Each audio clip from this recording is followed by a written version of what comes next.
এখানকার যে ব্যবসাদার মানুষ, পথ চলতি মানুষ, যারা এই ভারতীয় জনতা পার্টির কথা শুনছেন, ভাবছেন যে আগামী দিনে ভারতীয় জনতা পার্টি 2026-এ ক্ষমতায় আসবে কিনা, সব চিন্তা ভাবনা করছেন। আমি আপনাদের ঘর বলে যাচ্ছি, আমি একটা সংখ্যালঘু পরিবারের ছেলে হয়ে দীর্ঘদিন এই পার্টিটা করি। আপনাদের কোনো দুশ্চিন্তার কারণ নেই। মমতা ব্যানার্জি সরকারটা অলরেডি চলে গেছে, আমরা 4 তারিখে তার ডেথ সার্টিফিকেটটা দিয়ে দেবো, তোমার বিদায় করে দেবো। এই কথাটা আমি বলতে চাই মধ্যম গ্রাম মানুষকে। তাই আপনাদের কোনো চিন্তা করার কারণ নেই। তো আপনারা বলেছিলেন আমাদের ঘর যে ভোটটা ঠিক করে করার ব্যবস্থা করুন, গণনাটা যদি ঠিকভাবে হয়, সঠিকভাবে হয়, আপনারা জিতবেন।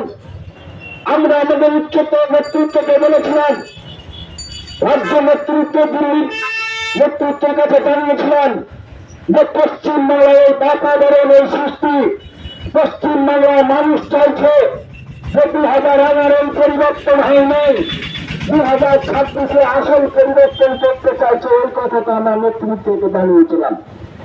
সেই নেতৃত্ব আমাদের কথা রেখে, আমাদের উপর আস্থা রেখে, আমাদের উপর বিশ্বাস রেখে তোমাদের মতো এবং 2026-এ তাদের সুষ্ঠুভাবে নির্বাচন হয়, অবাধ নির্বাচন হয়, সন্ত্রাস মুক্ত নির্বাচন হয়, নির্বাচন কমিশন থেকে তার ব্যবস্থা করেছে।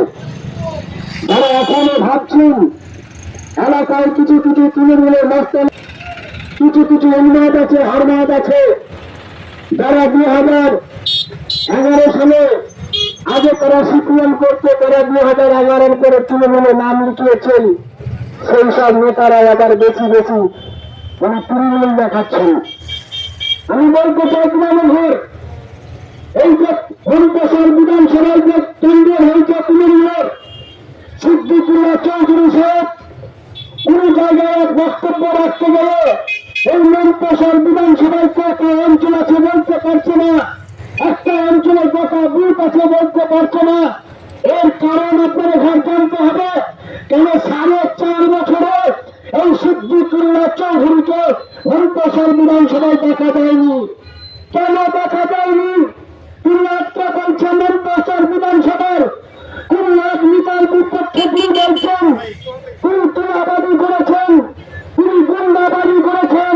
আমি সিদ্দিকুল্লাহ চৌধুরীকে প্রশ্ন করতে চাই, যদি গুন্ডাগিরি করতে চেয়েছে তিনি তাকে লাইসেন্স দিয়েছেন, তিনি তাকে স্বীকৃতি দিয়েছেন, তিনি তাকে মানুষ করেছেন গুন্ডাগিরি করার জন্য। এটা আপনার আজকে মনে করলে আগে মনে করে নেয় কেন? আপনারা প্রশ্ন করুন। ছিল লাগে 4.5 বছরের মধ্যে 6 মাস শুধু ঘরে বাড়ি করেছে প্রসাদ বিধানসভায়।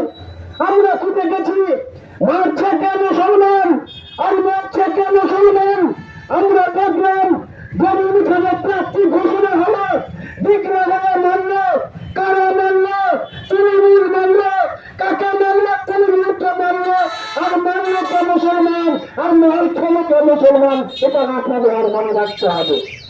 তাই আমি বলতে চাই এখানকার মানুষকে, বুদ্ধিতে সম্পূর্ণ মানুষকে, আপনারা দেখেছেন শঙ্কর পাতার বাবা, স্বর্গীয় সবল বাবা এই হরিপ্রসাদ বিধানসভায় সাতকে একটা কলে বিপ্লবন করে গিয়েছিলেন, সাতকে একটা কলে ভাবে বলেছিল।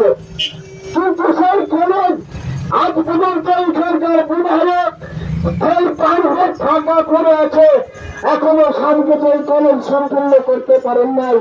এই প্রশ্নের জবাব আপনাদের ঘর দিতে হবে, এই প্রশ্নের জবাব আমাদের ঘর দিতে হবে। আপনারা তাই সচেতন থাকুন। আমরা দেখেছি